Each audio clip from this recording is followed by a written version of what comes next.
Hello दोस्तों, नमस्कार। क्या हाल है? आइए जानते हैं आज की यूपी की 25 अति महत्वपूर्ण खबरों को सिर्फ 10 मिनट में, जो सीधे आपके काम की और आपके जानने लायक होने वाली है। तो चलिए बिना देर किए खबरों की इस जबरदस्त बुलेटिन में आगे बढ़ते हैं। लेकिन उससे पहले जो लोग इस चैनल को सब्सक्राइब नहीं किए वो जरूर करें और साथ में इस वीडियो को किस जिले, किस ब्लॉक से देख रहे हैं ये बताना ना भूले। चलिए दोस्तों, पहला अपडेट देखिए। उत्तर भारत में मौसम का मिजाज एक बार फिर बदलने वाला है। मौसम विभाग ने 14 मार्च से कई राज्यों में प्री मानसून गतिविधियों के तहत तेज आंधी, धूल भरी आंधी और बारिश की संभावना जताई है। मौसम वैज्ञानिकों के अनुसार पश्चिमी विक्षोभ और स्थानीय मौसम प्रणाली के असर से कई इलाकों में गरज चमक के साथ बारिश और तेज हवाएं चल सकती हैं। इस बदलाव का असर दिल्ली, उत्तर प्रदेश, राजस्थान, हरियाणा और आसपास के क्षेत्रों में भी देखने को मिल सकता है। बीते कुछ दिनों से कई शहरों में तापमान तेजी से बढ़ रहा था, जिससे लोगों को गर्मी का एहसास होने लगा था। अब अचानक मौसम बदलने से तापमान में गिरावट आने की उम्मीद है और धूल भरी आंधी भी चल सकती है। मौसम विभाग ने लोगों को सावधानी बरतने और खराब मौसम के दौरान खुले स्थानों से दूर रहने की सलाह दी है। और वहीं नेपाल में एक अजीब और हैरान करने वाला मामला सामने आया है, जहां एक व्यक्ति ने दावा किया है कि उसे एक पुराने गैस सिलेंडर में करोड़ों रुपए का खजाना मिला है। बताया जा रहा है कि ये सिलेंडर आधा भरा हुआ था और उसके अंदर से भारी मात्रा में कीमती सामान मिलने का दावा किया गया है। इस दावे के सामने आने के बाद इलाके में चर्चा का माहौल बन गया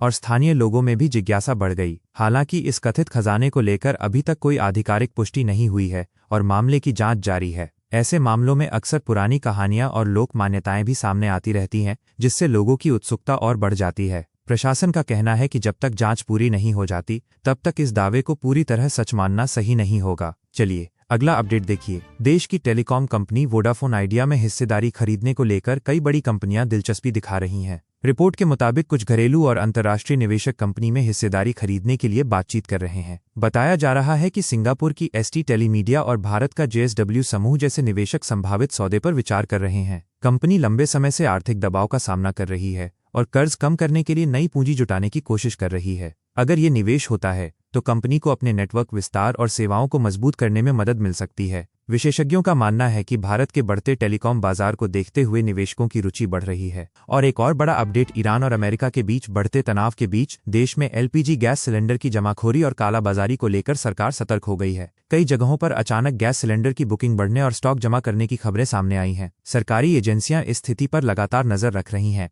ताकि आम लोगों को गैस की आपूर्ति में कोई दिक्कत न हो। कुछ इलाकों में अधिकारियों ने जांच अभियान भी शुरू किया है और संदिग्ध स्टॉक रखने वालों पर कार्रवाई की चेतावनी दी है। दरअसल अंतर्राष्ट्रीय हालात बिगड़ने की खबरों के बाद लोगों में भविष्य को लेकर चिंता बढ़ जाती है, जिससे जमाखोरी की घटनाएं बढ़ने लगती हैं। सरकार का कहना है कि देश में गैस की आपूर्ति सामान्य है और लोगों को घबराकर अतिरिक्त सिलेंडर जमा करने की जरूरत नहीं है। राइट, तो चलिए आगे बढ़े, एक और अपडेट देखें। दोस्तों, भारत में तेल और गैस उत्पादन को लेकर बड़ा बयान सामने आया है। अनिल अग्रवाल ने कहा है कि देश में ऊर्जा क्षेत्र में अपार संभावनाएं हैं और उत्पादन बढ़ाने के लिए बड़े निवेश की जरूरत है। उन्होंने बताया कि भारत में कई ऐसे क्षेत्र हैं जहां अभी भी तेल और गैस के बड़े भंडार मौजूद हैं। अगर सरकार और निजी कंपनियां मिलकर निवेश बढ़ाएं तो देश अपनी ऊर्जा जरूरतों को काफी हद तक खुद पूरा कर सकता है। इससे आयात पर निर्भरता कम होगी और देश की ऊर्जा सुरक्षा भी मजबूत होगी। उन्होंने ये भी कहा कि नई तकनीक और बेहतर नीतियों के जरिए खोज और उत्पादन की प्रक्रिया को तेज किया जा सकता है। विशेषज्ञों का मानना है कि ऊर्जा क्षेत्र में निवेश बढ़ने से देश की अर्थव्यवस्था को भी बड़ा फायदा मिल सकता है।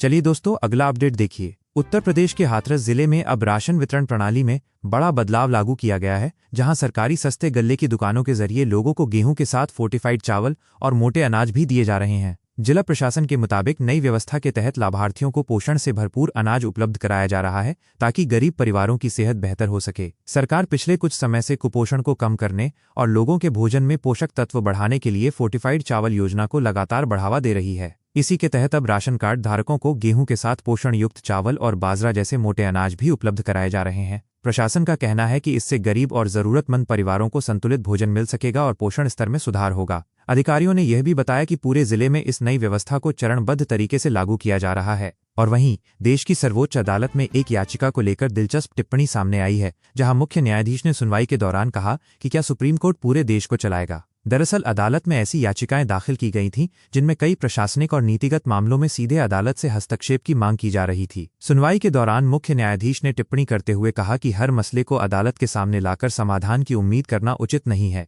उन्होंने ये भी कहा कि कुछ याचिकाएं ऐसी लगती हैं जैसे कोई शॉपिंग मॉल हो, जहां हर तरह की मांग एक साथ रख दी जाती है। अदालत का मानना है कि शासन और प्रशासन की जिम्मेदारी सरकार की होती है और हर विषय में न्यायपालिका को हस्तक्षेप करना जरूरी नहीं है। इस टिप्पणी के बाद अदालत और सरकार की भूमिकाओं को लेकर चर्चा फिर से तेज हो गई है। चलिए अगली खबर आ रही है। देखिए, गोरखपुर से भारतीय जनता पार्टी के सांसद रवि किशन ने लोकसभा में छोटे और पारंपरिक कारोबारियों की समस्याओं को लेकर जोरदार आवाज उठाई है। उन्होंने कहा कि देश के छोटे व्यापारी और पारंपरिक व्यवसाय करने वाले लोग आज भी कई आर्थिक चुनौतियों का सामना कर रहे हैं। सांसद ने सरकार से मांग की कि इन कारोबारियों को आसान ऋण, प्रशिक्षण और बेहतर बाजार सुविधा दी जाए। उनका कहना है कि छोटे व्यापार और पारंपरिक कामकाज भारतीय अर्थव्यवस्था की मजबूत नींव है। अगर इन क्षेत्रों को सही समर्थन मिले तो लाखों लोगों को रोजगार के अवसर मिल सकते हैं। संसद में उठाए गए इस मुद्दे के बाद छोटे व्यापारियों से जुड़ी नीतियों पर फिर से चर्चा शुरू हो गई है। और इससे एक दिन पहले अभी आपको पता होगा, उत्तर प्रदेश के निलंबित IAS अधिकारी अभिषेक प्रकाश को लेकर बड़ा प्रशासनिक फैसला सामने आया है, जहां राज्यपाल की ओर से उन्हें फिर से सेवा में बहाल करने का आदेश जारी किया गया है। हालांकि उनके खिलाफ चल रही जांच अभी भी जारी रहेगी और प्रशासनिक प्रक्रिया के तहत मामले की समीक्षा की जाएगी। बताया जा रहा है कि कुछ समय पहले गंभीर आरोपों के चलते उन्हें निलंबित किया गया था। जांच के दौरान कई दस्तावेज और तथ्य सामने आने के बाद अब उन्हें सेवा में वापस लेने का निर्णय लिया गया है। सरकारी आदेश में साफ किया गया है कि बहाली का मतलब ये नहीं है कि जांच खत्म हो गई है। जांच पूरी होने के बाद ही अंतिम कार्रवाई तय की जाएगी। और एक और बड़ा अपडेट, मध्य पूर्व में बढ़ते तनाव के बीच ईरान और इराक से जुड़े एक संगठन ने अमेरिका के सेना और खुफिया अधिकारियों पर इनाम घोषित करने का दावा किया है। रिपोर्ट के मुताबिक इस संगठन ने अमेरिकी अधिकारियों की जानकारी देने पर करीब 1 करोड़ रुपए तक का इनाम देने की घोषणा की है। इस बयान के सामने आने के बाद अंतर्राष्ट्रीय स्तर पर सुरक्षा एजेंसियां सतर्क हो गई हैं। दरअसल हाल के दिनों में अमेरिका और ईरान के बीच तनाव लगातार बढ़ता जा रहा है। इसी कारण कई संगठनों की ओर से अमेरिका के खिलाफ आक्रामक बयान और धमकियां सामने आ रही हैं। विशेषज्ञों का मानना है कि अगर ये तनाव और बढ़ता है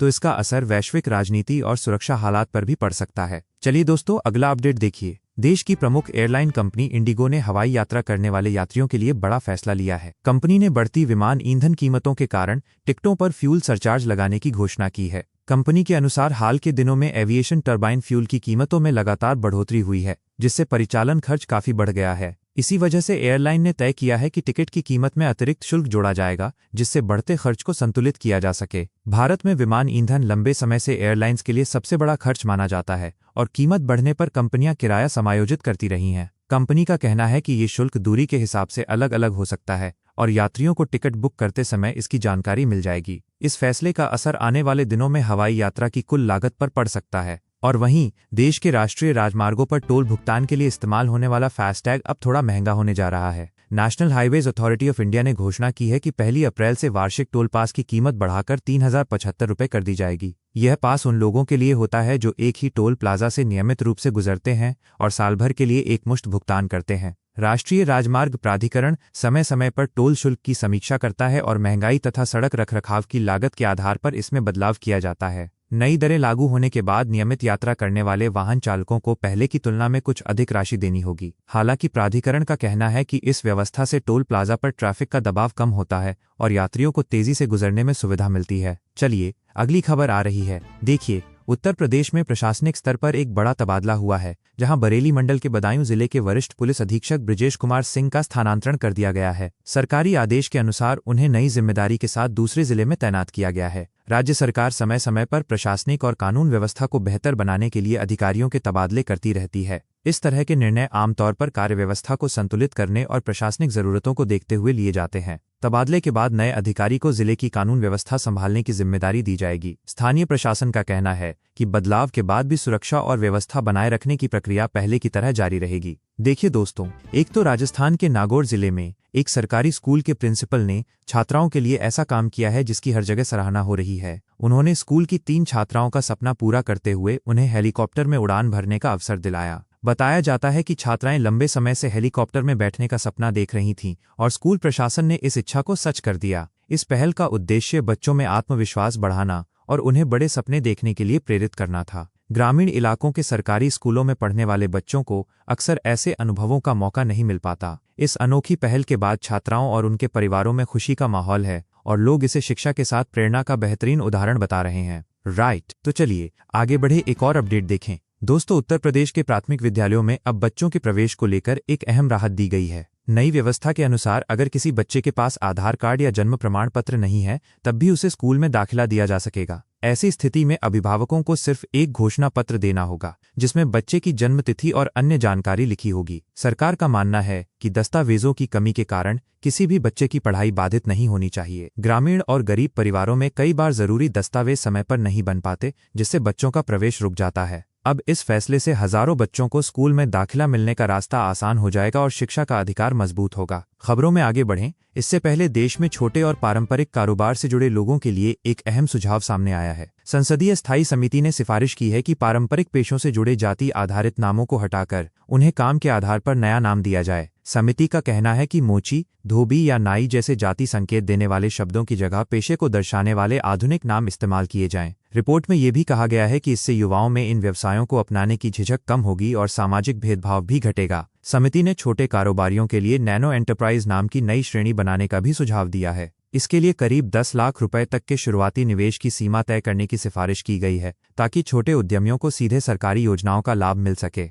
और वहीं बिहार की राजनीति में राज्यसभा चुनाव को लेकर हलचल तेज हो गई है। राष्ट्रीय जनता दल प्रमुख लालू प्रसाद यादव के सक्रिय होने के बाद राजनीतिक समीकरण बदलते नजर आ रहे हैं। बताया जा रहा है कि पार्टी के भीतर रणनीतिक बैठकों का दौर तेज हो गया है और उम्मीदवारों को लेकर चर्चाएं चल रही हैं। राज्यसभा चुनाव हमेशा से ही दलों के लिए प्रतिष्ठा का सवाल होता है और इसमें छोटी छोटी रणनीतियां भी बड़ा असर डालती हैं। इस बार विपक्ष और सत्ता पक्ष दोनों ही अपने अपने समीकरण मजबूत करने की कोशिश में जुटे हुए हैं। राजनीतिक विश्लेषकों का मानना है कि आने वाले दिनों में इन चुनावों को लेकर और भी दिलचस्प घटनाक्रम सामने आ सकते हैं। कुल मिलाकर बिहार की सियासत में राज्यसभा चुनाव ने माहौल को काफी गर्म कर दिया है। चलिए अगला अपडेट देखिए। अमेरिका ने ईरान के ड्रोन हमलों से निपटने के लिए एक नई रक्षा तकनीक विकसित की है, जिसे मैरोप इंटरसेप्टर ड्रोन कहा जा रहा है। रिपोर्ट के मुताबिक अमेरिका करीब 10,000 ऐसे इंटरसेप्टर ड्रोन तैनात करने की योजना बना रहा है। इनका मुख्य उद्देश्य ईरान के शाहेद जैसे आत्मघाती ड्रोन को हवा में ही रोकना और नष्ट करना है। हाल के समय में मध्य पूर्व में ड्रोन हमलों की घटनाएं बढ़ी हैं, जिससे कई देशों की सुरक्षा एजेंसियां चिंतित हैं। इसी वजह से अमेरिका और उसके सहयोगी देश नई एंटी ड्रोन तकनीकों पर तेजी से काम कर रहे हैं। विशेषज्ञों का मानना है कि आने वाले समय में आधुनिक युद्ध में ड्रोन और एंटी ड्रोन तकनीक की भूमिका और भी महत्वपूर्ण हो जाएगी। देखिए दोस्तों, एक तो केंद्रीय माध्यमिक शिक्षा बोर्ड यानी central board of secondary education के परीक्षा परिणाम को लेकर एक अहम जानकारी सामने आई है। बोर्ड के एक अधिकारी ने साफ किया है कि उत्तर पुस्तिकाओं की रीचेकिंग कराने से अंक बढ़ना तय नहीं होता। दरअसल कई छात्र यह मानते हैं कि रीचेकिंग कराने से उनके अंक जरूर बढ़ जाएंगे, जबकि ऐसा हमेशा नहीं होता। बोर्ड का कहना है कि रीचेकिंग की प्रक्रिया में केवल यह देखा जाता है कि कहीं अंक जोड़ने में गलती तो नहीं हुई है। अगर मूल्यांकन सही पाया जाता है तो अंक में कोई बदलाव नहीं किया जाता। इसलिए छात्रों को यह समझना चाहिए कि रीचेकिंग एक प्रक्रिया है, लेकिन इसमें अंक बढ़ना निश्चित नहीं होता। राइट, तो चलिए आगे बढ़े, एक और अपडेट देखें। दोस्तों, दिल्ली एनसीआर में पाइपलाइन गैस कनेक्शन को बढ़ावा देने के लिए बड़ी राहत दी गई है। शहर की गैस वितरण कंपनी इंद्रप्रस्था गैस लिमिटेड ने नए पीएनजी कनेक्शन पर 500 रुपए तक की छूट देने की घोषणा की है। कंपनी का कहना है कि ये ऑफर सीमित समय के लिए है और इसका उद्देश्य ज्यादा से ज्यादा घरों को पाइप्ड गैस से जोड़ना है। पिछले कुछ वर्षों में दिल्ली एनसीआर में पीएनजी और सीएनजी नेटवर्क तेजी से फैलाया गया है। पाइपलाइन गैस को एलपीजी सिलेंडर के मुकाबले सुरक्षित और सुविधाजनक विकल्प माना जाता है। इस योजना से उम्मीद है कि बड़ी संख्या में उपभोक्ता नए पीएनजी कनेक्शन लेने के लिए आगे आएंगे।